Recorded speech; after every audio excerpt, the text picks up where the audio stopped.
করা যাক।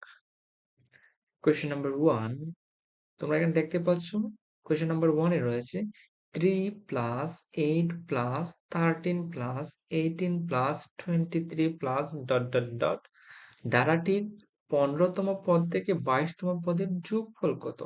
তো এখানে তোমরা প্রশ্নটা দেখি বুঝতেই পারছো এই ধারাটি হচ্ছে একটা সমান্তর ধারার একটি পার্ট। সমান্তর ধারা। তোমরা যারা সাধারণ গণিত পড়ে সবাই তো পড়ে আসছো অবশ্যই। তো সাধারণ গণিতের একটা পার্ট হচ্ছে সমান্তর ধারা। তো সমান্তর ধারার 15তম পদ থেকে 22তম পদের যোগফল বলা হচ্ছে। এখানে আছে কয়টা পদ? 1 2 3 4 5 5টা পদ পর্যন্ত দেয়া আছে। কিন্তু তারা বলছে না তোমাকে 15তম পদ বের করতে হবে এবং 15 থেকে আবার 22তম পদ যে কয়টা রয়েছে টোটাল হচ্ছে 8টা পদ। এই 8টা পদের সমষ্টি তোমাকে নির্ণয় করতে হবে। তো এর জন্য তোমাকে প্রথমে নির্ণয় করতে হবে 15তম পদের যে ভ্যালুটা এই ভ্যালুটা নির্ণয় করতে হবে এবং 22তম পদে যে ভ্যালুটা আসবে ওইটা তোমাকে নির্ণয় করতে হবে। তো আমরা জানি সমান্তর ধারার নিয়ম অনুযায়ী n তম পদ অথবা আমরা যেই তম পদ নির্ণয় করতে চাই সেই তম পদ বের করতে হলে সূত্র হচ্ছে a plus n minus 1 into D. Here মানে এখানে হচ্ছে a মানে হচ্ছে প্রথম পদ, n মানে হচ্ছে যেই পদ আমরা নির্ণয় করতে চাইছি সেই তম পদ মনে করতে পারো সেটা যদি 15তম পদ তখন 15 হবে n এর ভ্যালু। যখন n এর ভ্যালু আমাদের 22 তখন 22 হবে। আর ডি মানে হচ্ছে ধারাটিতে অন্তর মানে একটি পদের সাথে আরেকটি পদের ডিস্টেন্স কতটুকু পার্থক্য কতটুকু।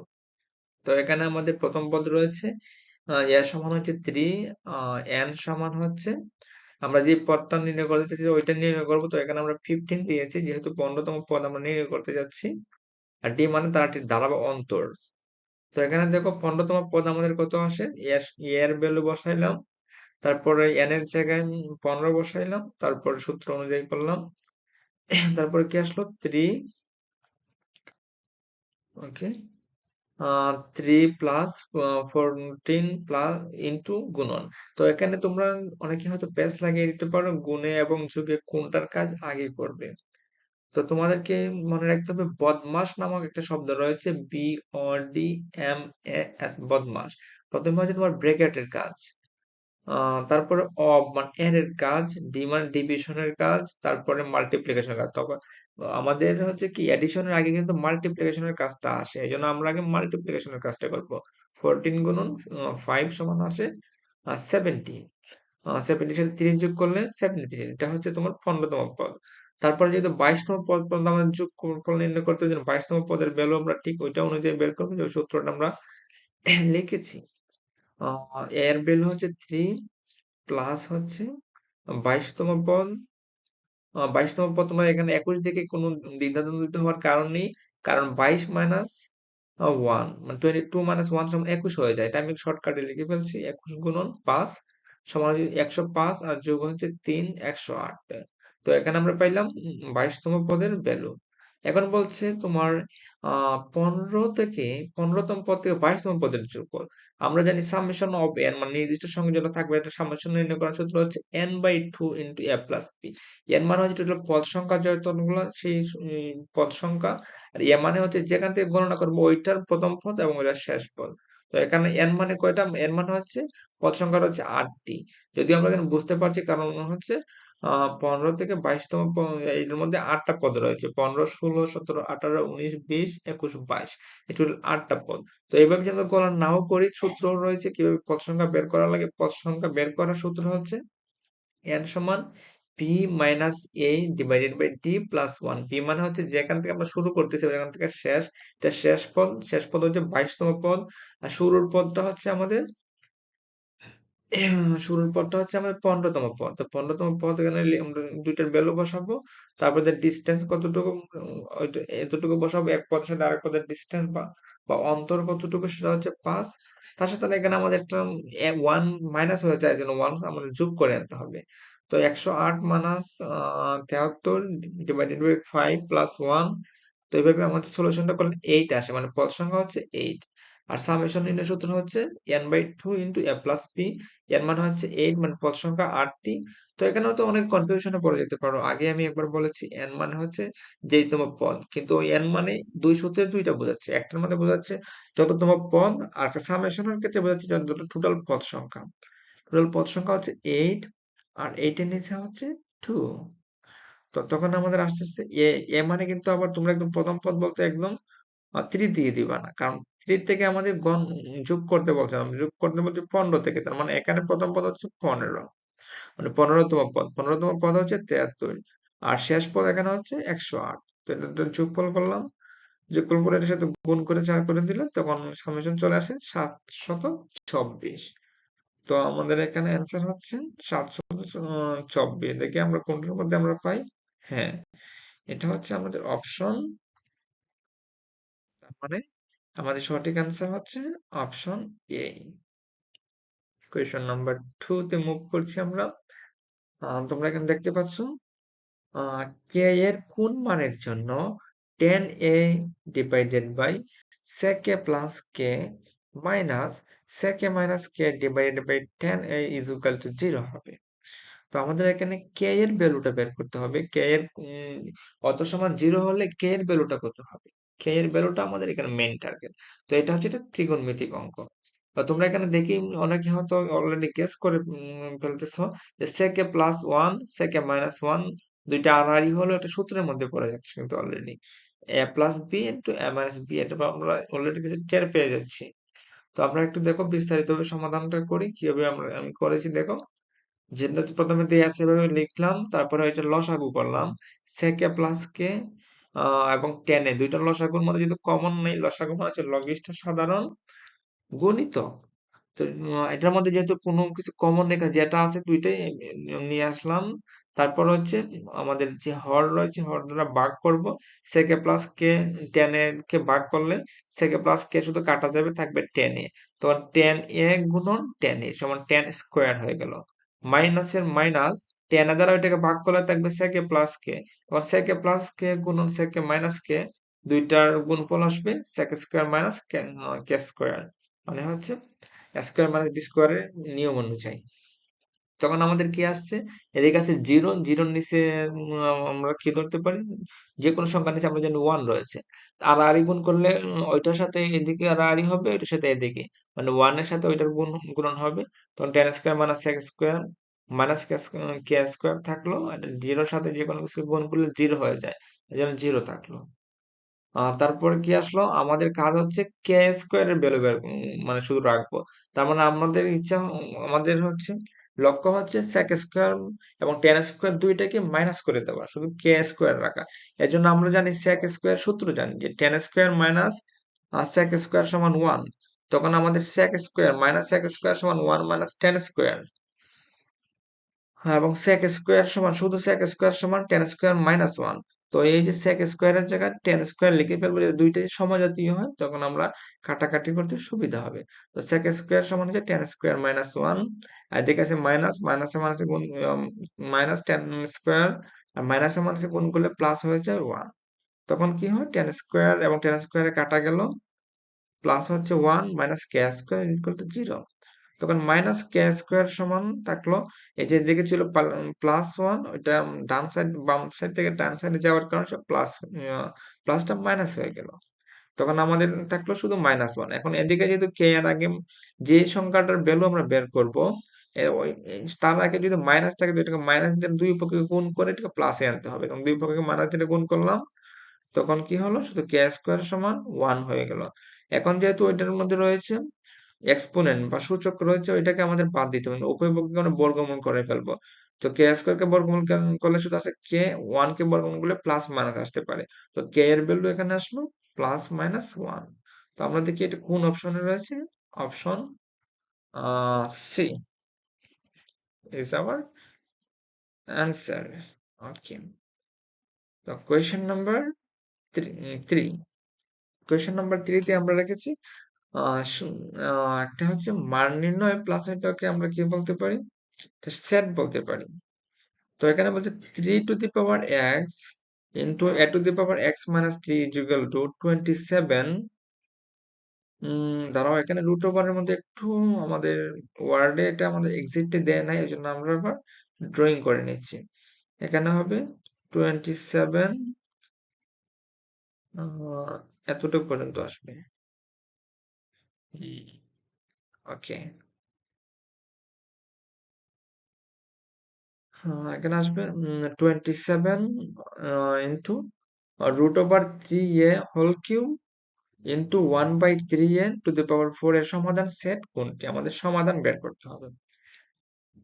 তো দেখো আমরা সমাধানটা কিভাবে বের করেছি। আমরা প্রত্যেকটা এখানে 3 বেজ রয়েছে, প্রত্যেকটাকে 27 কে এটাকে 3 বেজ করা যাবে। প্রথমে আমরা প্রত্যেকটাকে বেজ 3 তে কনভার্ট করার চেষ্টা করব, যাতে আমরা সহজে পরে ম্যাথ সমাধান করতে পারি। আমি একটু জুম করে দিচ্ছি। এই যে দেখো এখানে কি রয়েছে, যেভাবে আসছে ঠিক ওইভাবে লিখলাম, তারপরে এটা ইমপ্লাই দ্বারা বুঝাইলাম 3 টু দি পাওয়ার এক্স গুণন A to the power X minus 3। এখানে 27 এর 3 এর কিউব, মানে তিনটা 3 গুণ করলে 27 হবে। এই জন্য এটাকে 3 বেজে আমরা কনভার্ট করলাম। তারপর হচ্ছে রুট ওভার এর ভ্যালু হচ্ছে হাফ, এই জন্য হাফ লিখলাম। আর পাওয়ারের উপর পাওয়ার থাকলে এটা শুধু গুণই হয়, এটার উপর পাওয়ার লেখার দরকার নাই, গুণন 3, এটা কিন্তু গুণন। আবার এখানে গুণন রয়েছে 1/3a। তো 4 এর সাথে এক 4 বার গুণ করলে একই হয়, এবং 3 টু দি পাওয়ার 4 থাকলো, এ টু দি পাওয়ার 4 থাকলো, তো এটাকে আমরা 3 তে নিয়ে আসলাম। তারপরে এখানে যেভাবে আছে এভাবে থাকলো, 3 টু দি পাওয়ার 3 গুণন 3 টু দি পাওয়ার 3 উপরে আছে এজন্য 3 এখানে থাকলো, 3/2 গুণন 8 টু দি পাওয়ার 3/2 গুণন আমরা চাচ্ছি ওইটাকে শুধু 3 তে কনভার্ট করবো, কিন্তু এটাকে উপরে নিচে আসেন, এটাকে উপরে নিতে গেলে তখন পাওয়ারটা মাইনাস হয়ে যাবে। 3 টু দি পাওয়ার -4 গুণন 8 টু দি পাওয়ার -4। এখন দেখো প্রত্যেকটা বেস কিন্তু একই করতে পারে, যেগুলোর মধ্যে বেস 3 করা যায় সবগুলো 3 করা হয়েছে, যেগুলোর মধ্যে করা যায় সবগুলো করা হয়েছে। তারপরে যেভাবে আছে বাম সাইড ঠিক সেভাবে থাকলো। ডান সাইডে আমরা কি করলাম, যতগুলো আমরা জানি সূচক এবং লগারিদমের নিয়ম অনুযায়ী বেস সবগুলো সমান হলে পাওয়ার গুলো যোগ হয়। থ্রি বেজের কয়টা রয়েছে, একটা দুইটা তিনটা, তো তিনটা থ্রি বেজে নিয়ে আসলাম, বেস একই আছে, বেস থেকে থাকতো, শুধু পাওয়ার গুলোর পরে যোগ করে নিলাম। 3 প্লাস 3/2 3, তারপরে হচ্ছে -4, প্লাস মাইনাসে মাইনাসই হয়, যেন মাইনাস থাকলো। এবং বেজ এ এর ক্ষেত্রে দুইটা রয়েছে, ওইটাকে আমরা যোগ করে নিলাম, 3/2 প্লাসে মাইনাসে -4। তারপর এটাকে একটু অঙ্ক যেভাবে আছে সেভাবে শুধু একটু সংক্ষিপ্ত করে নিয়েছিল। তোমার হচ্ছে কি করে ম্যাথমেটিক্স করে একটু ছোট করার চেষ্টা করেছি। 3/2 -1, তারপরে এটা লসাগু টানলাম 2, এবং এর নিচে আছে 1, লসাগু আসলো 2, 2 দ্বারা 2 কে ভাগ করলে 1 থাকলো, 1 এর সাথে 3 গুণ করলে 3, 1 এর নিচে তো কিছু আমরা ধরতে হবে, 1 রয়েছে, 1 দ্বারা 2 কে ভাগ করলে 2, 2 এবং 1 এ গুণ করলে আবার আসলো 2। ঠিক সেইভাবে ওইটারও আমরা লসাগু টানলাম 2, এবং এটার নিচে আছে 1, 2 এবং 1 এর লসাগু হচ্ছে 2, 2 দ্বারা 2 কে ভাগ করলে থাকলো 1, 1 এবং 3 গুণ করলে 3, এটার নিচে যেহেতু 1 রয়েছে, 1 দ্বারা 2 কে ভাগ করলে থাকলো 2, 2 গুণন 4 সমান হলো 8। তারপরে এটা 3 টু 3 মাইনাস 2 সমান হাফ, 2 সমান এটা আসলে হাফ, এটা আসলো -5/2। তো এখানে তোমরা দেখতেই পাচ্ছ যে কিভাবে আসলো। তারপরে এই জায়গাটা হচ্ছে গুরুত্বপূর্ণ, এখানে হচ্ছে বেস সমান চিহ্নের যদি বেস দুইটা একই হয়, তখন বেস দুইটা একই হলে পাওয়ার দুইটা সমান হয়। 3 টু দি পাওয়ার এক্স এবং এইটা কেন 3 টু দি পাওয়ার হাফ, তখন বেস দুইটা একই হলে পাওয়ার দুইটা সমান হবে, মানে এক্স সমান হয়ে যাবে হাফ। তো আমরা দেখতে পাচ্ছি এক্স এর ভ্যালু একটার মধ্যে হাফ আসছে। ঠিক সেভাবে এদিকে যেহেতু এবং আছে, তো এটারও পাওয়ার দুইটা সমান হবে, X minus 3 is equal two -5/2। Minus উপরে থাকলে যে কথা, সাইডে থাকলে একই কথা। তখন কি আসলো, এক্স সমান -5/2, এটা আছে মাইনাস, ডান সাইডে যাওয়ার কারণে প্লাস হয়ে গেল। তারপর আগের মতো লসাগু টানলাম, লসাগু করে এটার ভ্যালু হাফ আসলো। তারপর আমরা দেখতে পাচ্ছি এখানে এক্স এর ভ্যালু আমাদের আসে হাফ। তার মানে আমাদের সঠিক উত্তর এখানে হবে যেখানে হাফ রয়েছে। তো একমাত্র হাফ রয়েছে আমাদের অপশন এতে। তো সঠিক উত্তর হচ্ছে অপশন এ। ওকে, তাহলে আমরা নাম্বার 4 নাম্বার কোয়েশ্চেনে মুভ করি। হুম, এখানে রয়েছে লগারিদম। তো দেখতেই পাচ্ছ লগারিদম এবং সূচক খুবই গুরুত্বপূর্ণ শাহজালাল বিশ্ববিদ্যালয়ের ভর্তি পরীক্ষার জন্য। এখানে রয়েছে log 4 root X plus log cube root X plus log root square root X plus log X is equal to 25/6 বা 25/6 হলে এক্স এর মান কত? আমরা প্রথমে হচ্ছে প্রত্যেকটা লগের যে সাথে আমাদের রুট রয়েছে এগুলোর ভ্যালু আমরা এখানে বসিয়ে দিব।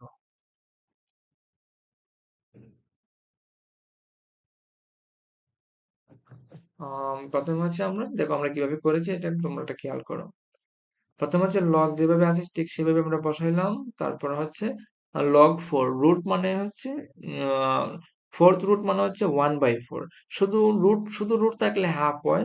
বাকি সব ক্ষেত্রে যে ভ্যালুটা থাকবে ওইটা থাকবে নিচে, ওয়ান থাকবে উপরে। যেমন ফোর্থ রুটের ক্ষেত্রে উপরে ওয়ান নিচে ফোর। কিউব রুটের ক্ষেত্রে উপরে ওয়ান নিচে থ্রি। এটার ভ্যালুটা আমরা বসাই দিলাম। আর শুধু রুটের ক্ষেত্রে শুধু হাফ। আর যেভাবে আছে ওইটা এভাবে থাকলো। এখন দেখো তোমরা সবাই প্রত্যেক ক্ষেত্রে লগ অফ এক্স রয়েছে, এই জন্য লগ অফ এক্স আমরা কমন নিয়ে নিলাম, কমন নিতে পারবো।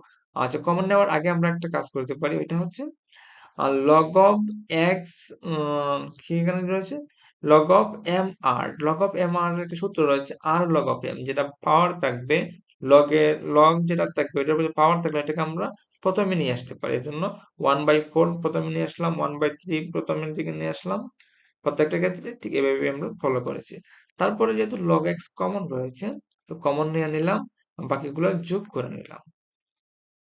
যোগ করার ক্ষেত্রে আমরা 2 3 2 এবং এটা নিচে রয়েছে 1, এটা লসাগু আসে, লসাগু হচ্ছে 12। তো লসাগু নির্ণয় সূত্র হচ্ছে যেটা আমাদের সবচেয়ে বড় থাকবে আমরা দেখবো বাকি সব সংখ্যাগুলোকে ভাগ করা যায় কিনা। 4কে সব সংখ্যা দ্বারা ভাগ করা যায় না। এটা 4-এর ঠিক পরবর্তী গুণিতক কত, 8। 8কেও সব সংখ্যা দ্বারা ভাগ করা যায় না, 3কে যায় না। তো এর পরের গুণিতকে যাব 3 4 12 হয়। 12 কে সবগুলো দ্বারা ভাগ করা যায় না, 12 হচ্ছে লসাগু। তখন ঠিক যে আগে বলছিলাম যেভাবে ম্যাথ করা লাগে ওইটা এভাবে করেছি, করে এভাবে আসলাম। তারপরে আসলো কত, এই জায়গাটুকু একটু আমি বুঝিয়ে দিচ্ছি, ওই জায়গাটুকু কিভাবে আসলো। লগ এক্স যেভাবে আছে সেভাবে থাকলো। তারপর যেহেতু এটা ফ্র্যাকশন আকারে রয়েছে, ফ্র্যাকশন আকারে থাকলে বাম থেকে ডান সাইডে ওইটাকে নিতে গেলে তখন হচ্ছে উপরে এবং নিচে যে ডিজিট গুলো থাকবে এগুলো উপরেটা নিচে চলে আসবে এবং নিচেটা উপরে চলে যাবে। গুণ দিয়ে 25 চলে যাবে নিচে, এবং 12 চলে গেল উপরে। তখন 25-এ ক্রস হলো, কাটা গেল। 6 দিয়ে 12 কে ভাগ করলে সেটা 2 আসলো। তখন আমাদের আসে লগ, এখানে এখন অনেকে বলতে পারো যে ভাইয়া এখানে লগ 10 আসলো কিভাবে। লগ এর সাথে যদি কোনো কিছু না থাকে তখন আমাদের সেটা বেস 10 ধরে নেই। লগ অফ এক্স, এক্স এর লগ কিন্তু বেস কত দেয়া নেই, এই জন্য বেস আমরা সাধারণত লগের ক্ষেত্রে 10 অথবা ধরে নিই। তখন আসলো এইটা। তারপর লগের সূত্র অনুযায়ী লগ অফ যেটা থাকবে ওই শুধু মিডিলে বা বুক বরাবর যেটা থাকবে ওইটা জায়গায় থাকবে। আর বেসটা তখন ডান পাশে যেটা থাকবে ওইটা নিচের বেজে চলে যাবে। তখন এক্স সমান আসবে 10 স্কোয়ার। 10 বেসটা ওই জায়গার বেজে চলে আসলো আর ওইটা এক্সপোনেন্টে পরিণত হয়ে যাবে। তখন এক্স এর ভ্যালু আসে 10 স্কোয়ার ইজ ইকুয়াল টু 100। তো আমাদের এখানে সঠিক উত্তর হবে যেখানে 100 রয়েছে। এখানে অপশন ডি হচ্ছে আমাদের সঠিক অ্যান্সার। ওকে, তো আমরা নেক্সট কোয়েশ্চনে যাচ্ছি। Question number 5। এটি আসছে তোমার জিওমেট্রি থেকে, জ্যামিতি থেকে। কোন ত্রিভুজের একটি বাহুর দৈর্ঘ্য 5 সেন্টিমিটার হলে অপর দুই বাহুর মধ্যবিন্দু সংযোজক রেখাংশের দৈর্ঘ্য কত? এটা একদম তোমার ভালো করে 5 সেকেন্ডও লাগবে না যদি তুমি জানো। আর কি বলছেন, কোন একটি ত্রিভুজের বাহুর দৈর্ঘ্য কোন ত্রিভুজের একটি বাহুর দৈর্ঘ্য 5 সেন্টিমিটার। আমরা মনে করলাম একটি বাহু আছে 5 সেন্টিমিটার এবং অপর দুই বাহু আমরা আছে এসি এবং এবি, দুইটার মধ্যবিন্দু অর্ধেক অর্ধেক করে এটাকে ভাগ করলাম। তারপরে সংযোজক রেখাংশ আমরা সংযোগ করে দিলাম। সংযোজক রেখাংশের দৈর্ঘ্য কত? আমরা আমাদের হচ্ছে ত্রিভুজের নিয়ম অনুযায়ী জানি ত্রিভুজের যে কোনো দুই বাহুর সংযোজক রেখাংশ অপর বাহুর অর্ধেক হয়। তো এইটার ভ্যালুটা এটার অর্ধেক হবে। তো 5 এর অর্ধেক হচ্ছে কত, 2.5। 5 এর অর্ধেক হচ্ছে 2.5। তো সঠিক অ্যান্সার হবে অপশন সি। Question number 6। 48 বর্গ একক ক্ষেত্রফল বিশিষ্ট ত্রিভুজের AB is equal to AC. তার মানে তুমি বুঝতে পারছো এটা হচ্ছে একটা সমবাহু ত্রিভুজ, দুইটা বাহু সমান এবং বিসি বাহুর উপর অঙ্কিত মধ্যমার, যে মনে করো আমরা এবিসি একটা নিলাম, এটার মধ্যে এবি এবং এসি সমান নিলাম। তারপরে বিসি বাহু, এই যে নিচের বিসি বাহুর উপর অঙ্কিত মধ্যমা, এটার উপর একটা মধ্যমা আঁকলাম, এটার অর্ধেক নিয়ে এটার উপর উপরে দিয়ে টান দিলে নাম হচ্ছে মধ্যমা। মধ্যমা অঙ্কিত মধ্যমার দৈর্ঘ্য 6 একক হলে তারা বলে দিচ্ছে 6 একক হবে মধ্যমার দৈর্ঘ্য। ত্রিভুজটির পরিসীমা কত? পরিসীমা আমরা তিনটা বাহুর যোগফল, এজন্য আমরা তিনটা বাহুর ভ্যালু বের করা লাগবে। কিন্তু কোয়েশনে দেয়া রয়েছে এই যে মধ্যমার ভ্যালু। তো মধ্যমার ভ্যালু যেহেতু এখানে দেয়া রয়েছে, আমরা এখানে কি কি পাবো? তারপরে আমরা জানি ত্রিভুজের ক্ষেত্রফল, ক্ষেত্রফলও দেয়া রয়েছে। আমরা জানি ক্ষেত্রফল সমান কি? হাফ ইন্টু ভূমি পূরণ উচ্চতা। তো হাফ আমরা লিখে ফেললাম ভূমি গুণন উচ্চতা। ভূমি আমাদের দেয়া নেই, বিসির ভ্যালু দেয়া ছিল না। আমি এখানে তারপর ভ্যালু বের করে তারপর লিখছি। ভূমি গুণন উচ্চতা, তখন হাফের থাকলো হাফ, ভূমির থাকলো বিসি, এবং উচ্চতা কিন্তু দেয়া রয়েছে 6। তখন উচ্চতা দুইটা ভ্যালু যেহেতু দেয়া রয়েছে, তো একটা ভ্যালু বের করাই যাবে। তখন বিসি সমান আমাদের বের হলো 16। 48 কে আমরা কি করছি? এই যে 3 তাকে এভাবে 3 দ্বারা ভাগ করছি, তখন 16 আসে। তো বিসি এর ভ্যালু হচ্ছে 16। তো ওইটার অর্ধেক হচ্ছে ওইটা। তার মানে বিডি এর ভ্যালু হচ্ছে 16 এর অর্ধেক মানে হচ্ছে 8। যেহেতু এখানে এটার 8 বের হলো, তার মানে আমরা এখন কি করতে পারবো? একটা ওইটাকে যদি আমরা আরেকটা ত্রিভুজ কল্পনা করি, তখন দুইটার ভ্যালু দেয়া রয়েছে। একটা হচ্ছে এডির ভ্যালু আমরা দেয়াই রয়েছিল, বিডির ভ্যালু আমরা বের করতে পারছি। দুইটার ভ্যালু যদি দেয়া থাকে, পরবর্তী ভ্যালুটা আমরা বের করতে পারবো, যেহেতু ওইটা 90 ডিগ্রি কোণ মিডিল হয়েছে। কারণ অতিভুজের সূত্র প্রয়োগ করে এটা বের করতে হবে। অতিভুজের সূত্র হচ্ছে উম, অতিভুজের অতিভুজের বর্গ সমান অপর দুই বাহুর বর্গের সমষ্টির সমান। তো ইয়া বি সমান হবে ইয়া ডি এবং বিডি এর বর্গের সমান। তো এটা এভাবেই করেছি। ইয়া বি স্কোয়ার সমান এডি স্কোয়ার প্লাস বিডি স্কোয়ার বা ইয়া বি সমান অপর দুই বাহুর বর্গের সমষ্টির সমান করে আসলো 10 আসলো। তো এটা যদি 10 আসে, তো ওইটাও তো 10, কারণ এটা সমান সমানে ছিল। এখন হচ্ছে আমাদের পরিসীমা, তো ওইটা পাইলাম 10, ওইটা পাইলাম 10, আর ওইটা বিসি সম্পূর্ণ মিলে পাইলাম 16। আর পরিসীমা মানে তিনটা বাহুর যোগফল, তখন শুধু তিনটা বাহুর যোগফল করে নিলাম, তখন আসলো 36। তো এখানে সঠিক অ্যান্সার আসবে 36। So option D. Question number 7, কোনটি এক্স প্লাস 4 দ্বারা বিভাজ্য নয়? তো আমরা যদি বিভাজ্যতা নির্ণয় করতে হয়, কি করতে হবে? আমরা দেখতে হবে বিভাজ্যতা মানে হচ্ছে যেখানে কোনো ধরনের ভাগ করার পরে কোনো কিছু অপশন থাকবে না, শুধু শূন্য থাকবে। তো শূন্য যখন থাকবে, তখন কি হবে? এক্স প্লাস ফোর তখনই বিভাজ্য হবে যখন এক্স এর মানটা -4 হবে। কারণ তুমি দেখো, এক্স এর মান যদি -4 হয়, তখন আছে প্লাস বা দুইটা যোগ বিয়োগ করে শূন্য হবে। তো আমরা এক্স এর মান -4 নিয়ে প্রত্যেকটা অপশন চেক করে দেখবো কোন ক্ষেত্রে শূন্য আসে। যে জায়গায় শূন্য আসবে সেই জায়গায় বিভাজ্য, আর যে জায়গায় শূন্য আসবে না সেটা যে বিভাজ্য নয়। তো অপশন এর মধ্যে আমরা দেওয়া রয়েছে x square plus 5x plus 4। তো এক্স স্কোয়ার জায়গায় -4 শুধু বসিয়ে দিলাম। তারপরে দেখা যাচ্ছে আমরা করলে আসে টোটাল ভ্যালু আসে 0। পরে অপশন বি তে রয়েছে x square plus thrice x -4। তো এক্স এর জায়গায় আমরা -4 বসিয়ে দিলাম। তারপর অঙ্ক করে করে আমাদের ভ্যালু আসে 0। আর ঠিক সেভাবে সি এর ক্ষেত্রেও এক্স স্কোয়ার প্লাস 6 প্লাস 8 এর ক্ষেত্রে ভ্যালু বসাইলে আসে 0। আর ডি এর ক্ষেত্রে আসে সেটা 0। কিন্তু ই এর ক্ষেত্রে দেখো, আমরা যখন ম্যাথমেটিক্সটা করি তখন 0 আসে না, সেটা চলে আসে 48। তো এখানে তোমরা এটা দেখে নিও, আমি একদম লিখে বিস্তারিত রাখছি, আর বেশি বললে ভিডিওটা লং হয়ে যাবে। তো এখানে আমরা দেখতে পাচ্ছি ই এর ক্ষেত্রে সেটা ডিভিজিবল না, 48 আসে। তো এখানে আমরা বলতে পারি বিভাজ্য নয় হচ্ছে অপশন ই। এই ম্যাথটা এসেছে তোমার হচ্ছে বহুপদী ইত্যাদি প্রকৃতিতে সব জেনারেল ম্যাথ থেকে আসে, আবার কিছু কিছু হায়ার ম্যাথ থেকেও চলে আসে। এই জন্য তোমাকে সব ধরনের কনসেপ্ট ক্লিয়ার রাখা লাগবে।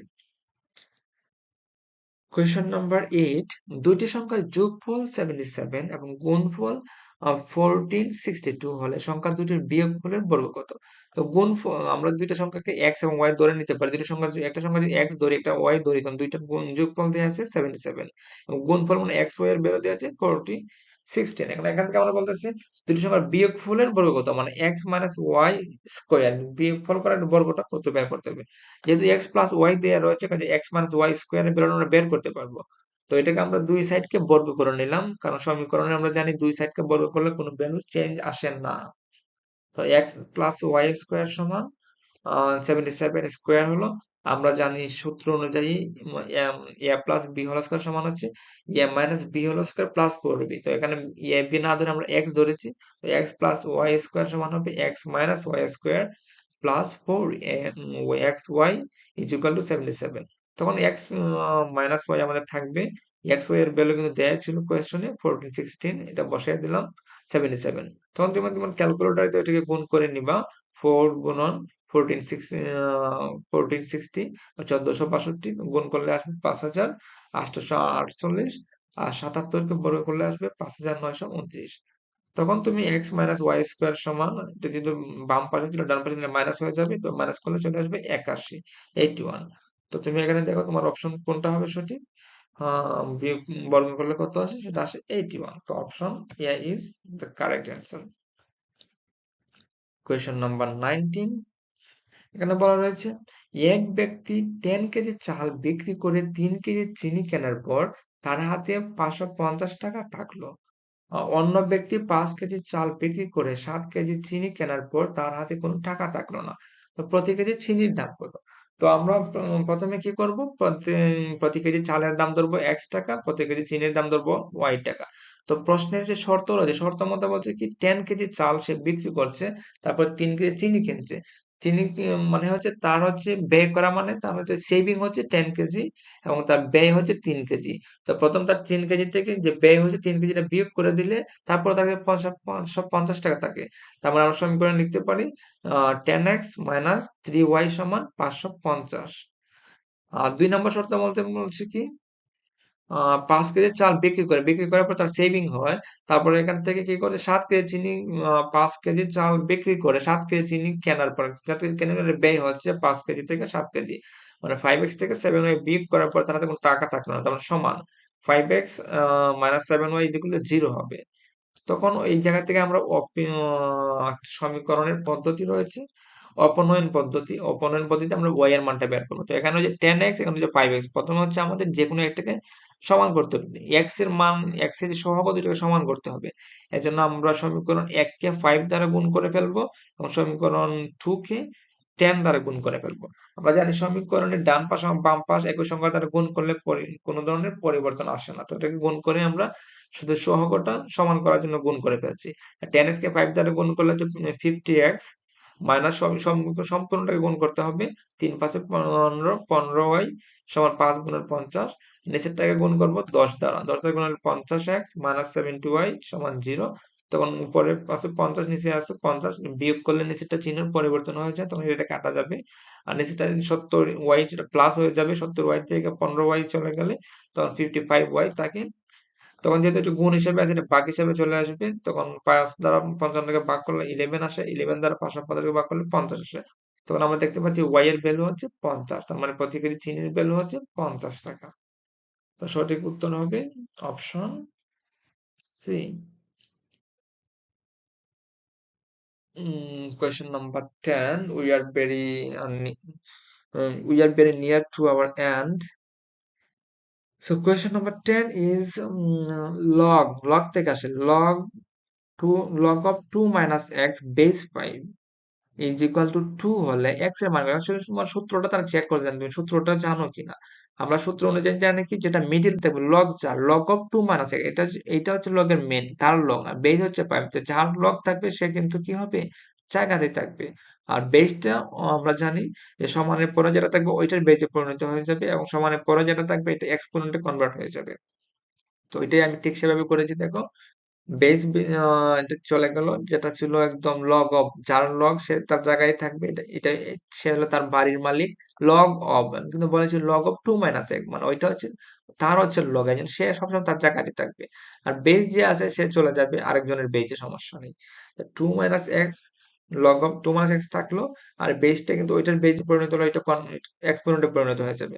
তখন কি আছে, 2 মাইনাস এক্স সমান 5 স্কোয়ার সমান 25। তো পরে থেকে মাইনাস এক সমান এদিক থেকে প্লাস ছিল মাইনাস হয়ে যাবে, 25 থেকে 2 গেলে 23। আমরা জানি যে আমরা যে চলকের ভ্যালু বের করবো তা তো মাইনাস হতে পারে না, এই জন্য দুই পক্ষে মাইনাস দ্বারা গুণ করলে এক সমান -23 আসে। তো আমাদের সঠিক উত্তর হচ্ছে -23, অপশন এ। কোয়েশ্চেন নাম্বার 11, এখানে কি বলা রয়েছে একটু চেক করো। একটি আয়তক্ষেত্রের পরিসীমা 140। পরিসীমা মানে যে চার যে বাউন্ডারি থাকবে সেটার যোগফল, বা যেটা বাউন্ডারি থাকবে সেটার যোগফল, এবং ক্ষেত্রফল 1200 বর্গ সেন্টিমিটার। তাহলে আয়তক্ষেত্রের কর্ণের দৈর্ঘ্য কত? তো আমরা এখানে ধরে নিলাম কি, যেহেতু আমরা কিছু জানি না, দৈর্ঘ্য ধরে নিলাম এক্স, প্রস্থ ধরে নিলাম ওয়াই। পরিসীমা মানে হচ্ছে আমরা জানি আয়তক্ষেত্রের পরিসীমা হচ্ছে কি 2 ইন্টু দৈর্ঘ্য যোগ প্রস্থ। 2 ইন্টু এক্স প্লাস ওয়াই সমান হচ্ছে 140। আর যেহেতু 2 এখানে গুণ হিসাবে রয়েছে, এদিকে গেলে ভাগ হয়ে যাবে। এক্স প্লাস ওয়াই সমান 140 কে 2 দ্বারা ভাগ করলে 70 হয়ে যায়। আবার বলছে কি দুইটার ক্ষেত্রফল, আমরা জানি আয়তক্ষেত্রের ক্ষেত্রফল সমান দৈর্ঘ্য গুণন প্রস্থ। তাই এক্স গুণন ওয়াই, আহ তার ভ্যালু কিন্তু দেয়া রয়েছে, এক্স গুণন ওয়াই সমান দেয়া রয়েছে 1200। ঠিক আছে। তারপরে হচ্ছে আমাদের কর্ণ। আয়তক্ষেত্রের কর্ণ আমরা ঠিক অতিভুজের সূত্র যেটা রয়েছে ওইটা ফলো করে করতে পারি, আর সূত্র মুখস্থ থাকলে সেটাও হবে। কর্ণের সমান হচ্ছে root over X square plus Y square. ওইটাকে তুমি যদি আবার এস স্কোয়ার সমান ধরো, অতিভুজের বর্গ সমান কি অপর দুই বাহুর বর্গের সমষ্টির সমান, ওইটা ধরো করলে হবে। অতিভুজের বর্গ সমান, আমরা যদি কর্ণটাকে অতিভুজ হিসাবে এটা কল্পনা করি, তো কর্ণ অতিভুজ সমান অপর দুই বাহু যেটা দৈর্ঘ্য প্রস্থ তার বর্গের সমষ্টির সমান। ঠিক আছে, তার বর্গের সমষ্টি করে সেটাকে রুট ওভার করলে সেটা কর্ণ বের হবে। এটাকে অতিভুজের সূত্র তুমি এটা বলতে পারো। তারপরে ঠিক এ স্কোয়ার প্লাস বি স্কোয়ার সূত্রটা লিখলাম। স্কোয়ার আমাদের যেহেতু ভ্যালু দেওয়া রয়েছে কি এক্স প্লাস ওয়াই এর, তো এটাকে অনুসিদ্ধ হিসেবে এক্স প্লাস ওয়াই লিখলাম। X square plus B square সমান A plus B whole square minus two A B, X plus Y square minus two A B. X plus Y এর value দেওয়া রয়েছে 140, এবং এক্স ওয়াই এর value দেওয়া রয়েছিল 1200। তো এটা ঠিক সেভাবে শুধু করে করে গেলাম। তারপরে আমাদের আসে 2500, 2500 বর্গমূল করলে সেটা আসে 50। তো এখানে সঠিক অ্যান্সার হবে 50। আয়তক্ষেত্রের কর্ণের দৈর্ঘ্য হচ্ছে 50, মানে অপশন বি। তোমরা যদিও আমি ক্লিয়ারলি সবকিছু কি করতে পারতেছি না, সময় স্বল্পতার কারণে ভিডিও লং যাতে না হয় সেজন্য আমি শর্টকাট করতে চাচ্ছি। তোমরা এটা দেখে নিও, এখানে সবকিছু দেয়া রয়েছে।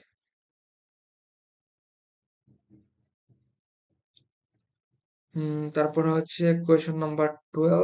12 এর নাম্বার বলা হচ্ছে 11, 12, 13, 14 এর গুণফলের সাথে সর্বনিম্ন কত যোগ করলে একটি পূর্ণবর্গ সংখ্যা হবে? তো এত সাথে কি বলছে, এত সাথে সর্বনিম্ন কত যোগতা পূর্ণবর্গ সংখ্যা হবে?